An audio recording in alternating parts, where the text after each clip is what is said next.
Selamat pagi Bapak Ibu Saudara-saudari yang terkasih. Puji Tuhan kita bisa berjumpa kembali pada pagi hari ini. Di pagi hari yang dengan cuaca yang hujan ya, secara khusus di kota Teluk Dalam. Tapi saya percaya pada pagi hari ini semoga audio dari tempat saya bisa terdengar dengan baik di tempat Bapak Ibu Saudara-saudari sekalian. Sebelum kita mendengarkan kebenaran firman Tuhan, mari kita satukan hati kita berdoa. Bapa, kami bersyukur pada pagi hari ini ya Tuhan, atas berkat dan anugerah-Mu kepada kami, sehingga kami bisa melalui malam gelap di dalam tidur yang tenang, damai, karena Allah yang menjaga dan memelihara kami. Pada pagi hari ini ya Tuhan, kami hendak menyerahkan seluruh kehidupan kami ke dalam tangan Tuhan, melandaskannya di dalam firman-Mu, sehingga kehidupan kami menjadi kehidupan yang sungguh-sungguh berada di dalam naungan dan perlindungan Tuhan saja. Kami bersyukur untuk pagi hari ini, kami mau mendengar firman-Mu, berbicaralah kepada kami membuka hati, mendengarkan. Di dalam nama Yesus kami berdoa, amin. Bapak Ibu Saudara-saudari yang saya kasihi, pada pagi hari ini sungguh luar biasa saudara, karena saya percaya hari ini akan menjadi hari yang penuh dengan berkat-berkat Tuhan bagi setiap kita. Dan itulah sebabnya tema kita pada pagi ini, mengapa kamu takut? Ya, dan sebaliknya, setelah kita mendengarkan kerenungan firman Tuhan, kita tidak boleh takut. Ya, karena kita percaya bahwa pemeliharaan dan penjagaan Tuhan ada di dalam kehidupan kita. Amin saudara. Nah, pagi ini kita akan membacakan firman Tuhan yang menjadi landasan renungan kita pada pagi hari ini, yang terambil dari Matius pasal yang ke-8 ayat yang ke-23 sampai ayatnya yang ke-27. Matius pasal 8 ayat 23 sampai 27. Demikian firman Tuhan, kita akan membaca saudara. Lalu Yesus naik ke dalam perahu dan murid-muridnya pun mengikutinya. Sekonyong-konyong mengamuklah angin ribut di danau itu, sehingga perahu itu ditimbus gelombang. Tetapi Yesus tidur. Maka datanglah murid-muridnya membangunkan dia, katanya, "Tuhan, tolonglah, kita binasa." Ia berkata kepada mereka, "Mengapa kamu takut? Kamu yang kurang percaya." Lalu bangunlah Yesus menghardik angin dan danau itu. Maka danau itu menjadi teduh sekali. Dan heranlah orang-orang itu. Katanya, "Orang apakah dia ini? Sehingga angin dan danau pun taat kepadanya." Puji Tuhan. Satu kisah yang begitu luar biasa yang dicatat oleh Matius, di mana satu kali Yesus naik ke perahu bersama dengan murid-muridnya yang mengikuti dia, dan di dalam nats ini terjadi kemudian sekonyong-konyong mengamuklah angin ribut di danau itu, sehingga perahu itu ditimbus gelombang. Ya, sekonyong-konyong saudara, tiba-tiba, ya, tidak ada tanda-tanda bahwa cuaca buruk saudara, tiba-tiba, ya. Tetapi Yesus tidur, ya, dan kemudian murid-muridnya begitu sangat takut. Kemudian mereka membangunkan Yesus. Mereka berkata, "Tuhan, tolong, kita binasa." Ya, dan merespon daripada kekhawatiran daripada murid-muridnya itu, dia berkata kepada mereka, "Mengapa kamu takut? Mengapa kamu takut? Kamu yang kurang percaya." Lalu bangunlah Yesus menghardik angin itu saudara. Dan apa yang terjadi seketika itu juga, ya, ketika Yesus berkata kepada mereka, "Mengapa kamu takut?" Ya, dan lalu kemudian Yesus menghardik saudara. Dan seketika apa yang terjadi? Angin itu reda, danau itu teduh. Luar biasa saudara, menjadi teduh sekali, menjadi sangat teduh sekali. Bayangkan saudara, dari danau yang bergelora karena gelombang saudara, ya, artinya terjadi satu keadaan yang mungkin membuat perahu mereka itu bisa terbalik, saudara. Anginnya begitu luar biasa, ya.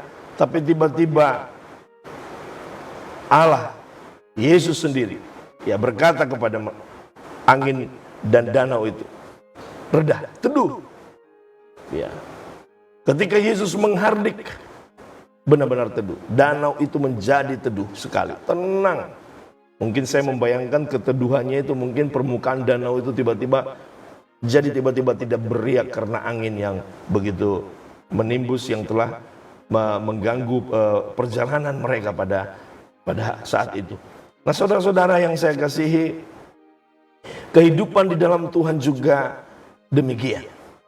Kehidupan kita terkadang sedang tenang, sedang teduh, dan tiba-tiba terjadi angin. Sekonyong-konyong angin ribut terjadi di dalam kehidupan kita. Saya mau katakan, hidup di dalam Tuhan bukan berarti bebas dari masalah, saudara. Ya, saat berjalan dengan Tuhan, sekalipun terkadang angin ribut secara mendadak datang menyerang kita, sekonyong-konyong tanpa kita sadari.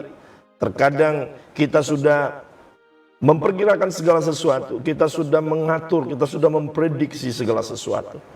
Tetapi tiba-tiba saja masalah bisa mendadak datang menyerang kita. Inilah yang dialami oleh murid-murid Yesus, saudara. Sekonyong-konyong, mengamuklah angin ribut itu, saudara. Ya, sekonyong-konyong. Satu keadaan yang tiba-tiba, yang tidak disangka-sangka.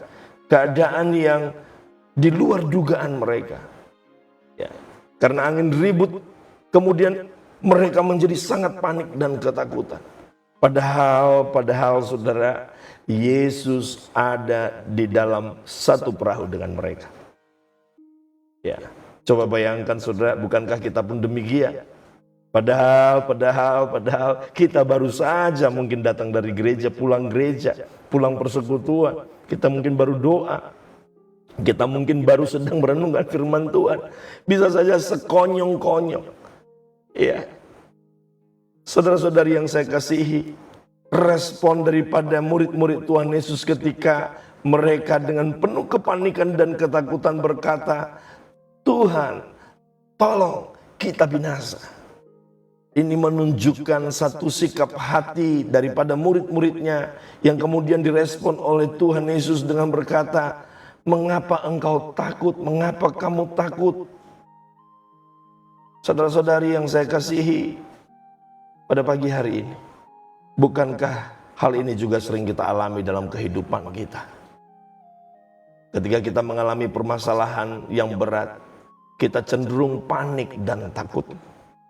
Padahal Yesus bersama dengan kita dan ada di dekat kita. Dia bukannya membiarkan kita dan meninggalkan kita. Tidak, saudara. Dia ada. Ya, tetapi sebaliknya, sementara kita menyadari Dia menyertai kita, Dia ada bersama dengan kita. Tetapi sebaliknya justru yang kita lakukan adalah seringkali kita melupakan Dia dan tidak mempercayainya. Seperti apa yang dilakukan oleh murid-murid Yesus pada kala itu. Yesus ada bersama-sama dengan mereka di situ. Saudara, kita masih seringkali terpengaruh dengan apa yang kita lihat, apa yang kita dengar, apa yang kita rasakan. Seringkali kita terpaku, kita terpesona dengan masalah-masalah yang terjadi, sehingga membuat seluruh kehidupan kita tersedot perhatian kita dengan keadaan-keadaan yang terjadi di sekitar kita. Ya, itulah yang dialami oleh para murid-murid Yesus pada kala itu. Ketika angin ribut datang, mereka fokus kepada masalah. Itulah yang kemudian membuat mereka panik dan mereka melupakan bahwa ada Yesus yang berkuasa, Yesus yang baru beberapa waktu lalu menunjukkan mujizat demi mujizat.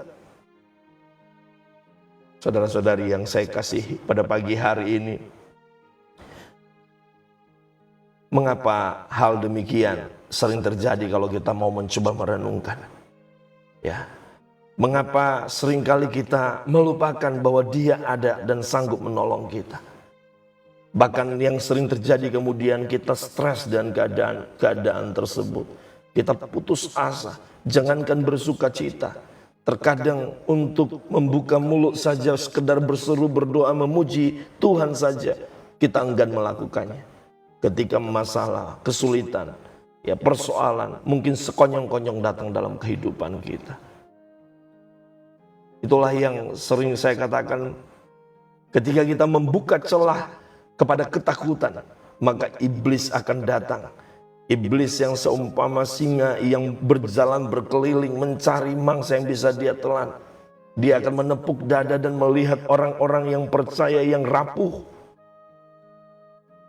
Padahal firman Tuhan jelas menyatakan, saudara, di dalam Roma pasal 8 ayat 37. Tetapi dalam semuanya itu, kita lebih daripada orang-orang yang menang oleh Dia yang telah mengasihi kita. Namun di sisi lain seringkali kita membuka celah kepada iblis. Kita membuka celah kepada ketakutan, ya, yang membuat kemudian hidup kita jauh dari Tuhan. Bapak, Ibu, saudara-saudari yang saya kasih, pada pagi hari ini dengar baik firman Tuhan. Tidak ada cara lain, ya. Kita harus kembali percaya kepada Dia. Hidup dalam iman adalah hidup bukan berdasarkan pada suatu apa yang kelihatan, tetapi apa yang tidak kelihatan, saudara, serta memandang dan menyikapi segala sesuatu dengan cara pandang Tuhan, dengan mata rohani. Ya, itulah yang dilakukan oleh Paulus. Meski menghadapi tantangan hidup yang sangat berat, dia tidak pernah menjadi lemah, saudara. Seperti apa yang dikatakan di dalam 2 Korintus pasal 5 ayat yang 7. Di sana dia berkata, hidup kami ini adalah hidup karena percaya. Amin, saudara. Bukan karena melihat. Bapak, Ibu, saudara-saudari yang saya kasih, ya, kita harus percaya bahwa meskipun kita tidak melihat apa yang akan terjadi setelah keadaan-keadaan, persoalan-persoalan itu terjadi, namun sikap hati kita lah yang menentukan apakah kita sungguh-sungguh mempercayai Dia, beriman kepadanya atau tidak. Jika dalam menghadapi atau menjalani hidup ini kita banyak merasakan kekhawatiran dan ketakutan, berarti kita banyak membuka celah kepada iblis, membuka celah kepada roh ketakutan yang datang dari dunia ini. Dan itu juga berarti kita sesungguhnya tidak sepenuhnya percaya kepada Tuhan. Dan selama kita masih menggunakan akal dan kekuatan kita sendiri, kita melihat apa yang terjadi dan kemudian kita merespon semua yang terjadi di sekitar kita, maka saya mau katakan masalah kita tidak akan pernah selesai. Kita akan terus menghadapi masalah yang bertubi-tubi. Itulah sebabnya kita harus melepaskan segala ikatan yang bersifat kekhawatiran dan ketakutan itu, saudara, yang masih membelenggu perasaan kita, yang masih membelenggu cara pandang kita. Bapak, Ibu, saudara-saudari yang saya kasih, seringkali Allah mengizinkan kita berada di dalam masa-masa yang tidak mudah. Bukan untuk menyulitkan kita, tetapi justru untuk melatih kita. Justru untuk supaya membuat otot-otot iman kita itu semakin kuat, saudara. Ya, karena seringkali ketika masalah-masalah muncul, kita ada di dalam keadaan-keadaan yang terjepit, mungkin babak belur dengan persoalan dan masalah, tetapi iman kita tetap percaya kepada Dia. Maka di saat-saat itulah kita akan semakin menyadari betapa Yesus amat sangat dekat dalam hidup kita, betapa kita akan terus mengandalkan Dia, betapa kita akan terus berseru kepada Dia. Ya, memang secara kasat mata kita tidak melihat Yesus, tetapi Roh Kudus-Nya yang ada di dalam diri kita, yang ada dalam hidup kita, itulah yang akan memberikan kita kekuatan, itu yang akan memberikan kita sikap bahwa kami bukan melihat apa yang terlihat dan itu yang membuat kami takut, tetapi kami melihat apa yang tidak terlihat, yaitu rencana Allah yang besar yang Tuhan janjikan dalam hidup kita. Kita akan memiliki sikap yang demikian, dan dengan demikian, saudara, kita akan memiliki roh yang semakin teguh, yang semakin kuat. Iman kita akan semakin diperkuat di dalam Dia, saudara. Bapak, Ibu, saudara yang saya kasih, ada 3 hal yang harus kita lakukan pada pagi hari ini agar kita senantiasa bisa hidup di dalam kemenangan. Kita tidak takut, tetapi sebaliknya kita akan menjadi orang-orang yang hidup karena percaya, bukan karena melihat. Yang pertama saudara, ya, kita harus setia dan tekun. Setia dan tekun membaca firman Tuhan. Tidak ada cara lain saudara. Kita harus setia dan tekun membaca firman Tuhan. Itulah sebabnya pada pagi hari ini kita melakukannya dengan tujuan agar hidup kita semakin kuat di dalam iman kepadanya. Amin saudara. Semakin kuat iman kita di dalam Dia. Jangan anggap ringan atau anggap enteng perihal membaca firman Tuhan. Mungkin kita berkata, oke, nanti saya akan lakukan. Namun seringkali kita tidak konsekuen di dalam membaca firman Tuhan. Saya mau katakan, firman Tuhan ada di dalam Alkitab. Alkitab itu adalah cara Allah menyatakan isi hatinya kepada kita. Kita bisa menemukan janji-janji Tuhan. Kita bisa menemukan rencana-rencana Tuhan di dalam Alkitab. Di dalam firman-Nya yang tercatat, yang tertulis di dalam Alkitab. Itulah sebabnya yang pertama yang harus kita lakukan, terus konsisten, ya, setia dan tekun membaca firman Tuhan. Karena iman timbul dari pendengaran akan firman Tuhan. Yang kedua saudara yang harus kita lakukan, kita harus terus berdoa dengan sungguh-sungguh. Berdoa dengan sungguh-sungguh, ya. Seringkali kalau saya bertanya kepada kita, apa kita sudah berdoa dengan sungguh-sungguh? Mungkin kita bisa langsung berkata, oh iya saya sudah sungguh-sungguh. Puji Tuhan kalau kita bisa lakukan saudara. Ya, namun kita harus sungguh-sungguh, ya, karena Yakobus 5:16b berkata, doa orang yang benar bila dengan yakin didoakan sangat besar kuasanya. Itulah sebabnya kita harus sungguh-sungguh, penuh keyakinan. Seringkali kita sudah berdoa tetapi tidak ada keyakinan di sana. Keyakinan, sedikit keyakinan yang ada di sana. Masih ada keraguan-raguan saudara. Nah, pada pagi hari ini ketika engkau berdoa, berdoalah sungguh-sungguh. Amin saudara. Jika Tuhan sepertinya belum menjawab, sepertinya belum memperhatikan, kita merasa seperti Tuhan tidak memperhatikan, tidak segera menjawab doa kita, periksa diri kita ke dalam. Bisa jadi mungkin ada perbuatan dosa yang kita lakukan. Karena Yesaya pasal 59 ayat 1 dan 2 berkata demikian saudara. Sesungguhnya tangan Tuhan tidak kurang panjang untuk menyelamatkan dan pendengarannya tidak kurang tajam untuk mendengarkan. Tetapi yang merupakan pemisah antara kamu dan Allahmu ialah segala kejahatanmu, dan yang membuat dia menyembunyikan diri terhadap kamu sehingga ia tidak mendengar ialah segala dosamu. Nah, oleh sebab itu, kalau kita merasa bahwa sepertinya doa kita belum kunjung datang, belum kunjung dijawab Tuhan, jangan khawatir saudara. Ya, periksa ke dalam diri kita, minta ampun kepada Tuhan, dan percayalah Dia Allah yang penuh kasih akan mengampuni dan kemudian memulihkan kita, dan kembali lagi berdoa dengan sungguh-sungguh, dan percayalah pada waktunya Tuhan akan menjawab kita dengan kuasanya. Yang terakhir saudara, kita harus hidup dalam pertobatan selalu. Ya, kita harus hidup di dalam pertobatan selalu. Ya, bertobat berarti menanggalkan manusia lama kita, mengenakan manusia baru, dan itu berarti setiap hari. Mengikut Yesus itu berarti penyangkalan diri, memikul salib, bertobat setiap hari. Saudara-saudari yang saya kasih, saya mau katakan pertobatan adalah kehendak Tuhan yang utama. Tanpa itu kita tidak akan menikmati janji-janji Tuhan. Itulah sebabnya pada pagi hari ini, mari kita tidak perlu takut. Kita tidak perlu khawatir tentang apapun juga. Namun sebaliknya, kita menaruh kehidupan kita ke dalam tangan Dia.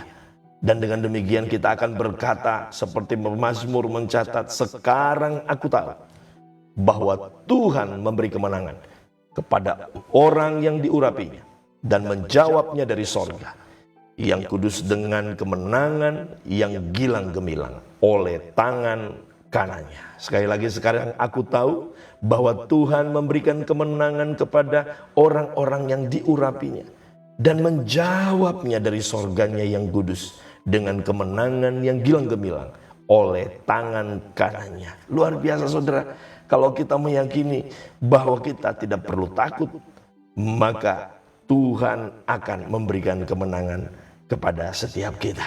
Amin, saudara. Tidak ada masalah yang terlalu sulit bagi setiap orang yang percaya. 3 hal yang saya katakan tadi, saudara. Yang pertama, setia dan tekun membaca firman Tuhan, berdoa dengan sungguh-sungguh, dan hidup di dalam pertobatan selalu. Itu akan menjadi gaya hidup kita yang akan membawa kita ke dalam kemenangan yang gilang gemilang oleh tangan kanan Tuhan yang perkasa. Amin, saudara. Kiranya firman Tuhan pada pagi hari ini akan terus menuntun kita sehingga kita tidak perlu takut. Amin. Kita tidak perlu khawatir, tetapi sebaliknya kita percaya Allah pemilik masa depan itu akan menolong dan menopang kehidupan kita. Kiranya firman Tuhan pada pagi hari ini meneguhkan dan menguatkan setiap kita. Tuhan Yesus memberkati. Mari kembali kita menenangkan hati, kita berdoa. Bapa, kami bersyukur pada pagi hari ini untuk kebenaran firman-Mu yang terus menuntun kami dan memberi kekuatan bagi jiwa kami. Pada pagi hari ini Tuhan, tidak ada alasan bagi kami untuk takut ataupun khawatir. Namun sebaliknya, kami mau berjalan di dalam iman percaya kepada Tuhan. Kami percaya walaupun masalah mungkin tiba-tiba datang, sekonyong-konyong datang, tetapi kami percaya ada Roh Kudus-Mu, ada Engkau di dalam hidup kami yang menjadi penolong dan kekuatan bagi jiwa kami. Biarlah kami sungguh-sungguh menyadarinya pada pagi hari ini Tuhan, sehingga ketika persoalan demi persoalan datang, bahkan mungkin di luar dugaan kami, itu tidak membuat kami menjadi kurang percaya seperti apa yang dilakukan oleh murid-murid-Mu, tetapi kami tetap percaya kepada Tuhan, tetap memegang teguh tuntunan-Mu dalam hidup kami, sehingga kami tidak sembrono di dalam hidup ini, tidak mengabaikan Engkau, tidak melupakan Engkau, tetapi sebaliknya senantiasa menaruh Engkau di tempat yang utama di dalam kehidupan kami.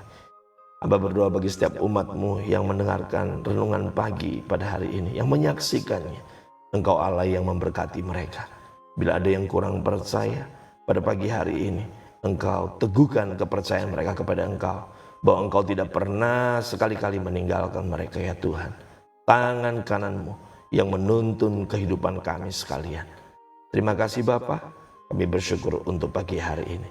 Di dalam nama Yesus kami berdoa dan mengucap syukur untuk firman-Mu. Amin. Demikianlah firman Tuhan kepada kita pada pagi hari ini. Silakan membagikan video ini atau tautan link daripada renungan pagi hari ini, agar semakin banyak orang yang percaya kepada Yesus, yang tidak takut tetapi percaya bahwa Yesus ada menyertai kehidupan mereka. Jika saudara juga hendak melihat renungan-renungan pagi pada hari-hari sebelumnya, bahkan kumpulan renungan pagi yang senantiasa disiarkan melalui live streaming ini, saudara bisa masuk ke dalam YouTube channel saya yang bernama RBG, ya, Renungan Bagi Jiwa. Jadi saudara tinggal search di YouTube RBG garis datar Renungan Bagi Jiwa, dan di sana nanti akan keluar dan saudara bisa melihat di bagian playlistnya. Di sana saudara akan menemukan renungan-renungan motivasi-motivasi bagi kehidupan. Kiranya Tuhan memberikan penyertaan dan pertolongannya, tuntunannya bagi kita di sepanjang hari ini. Tuhan Yesus memberkati.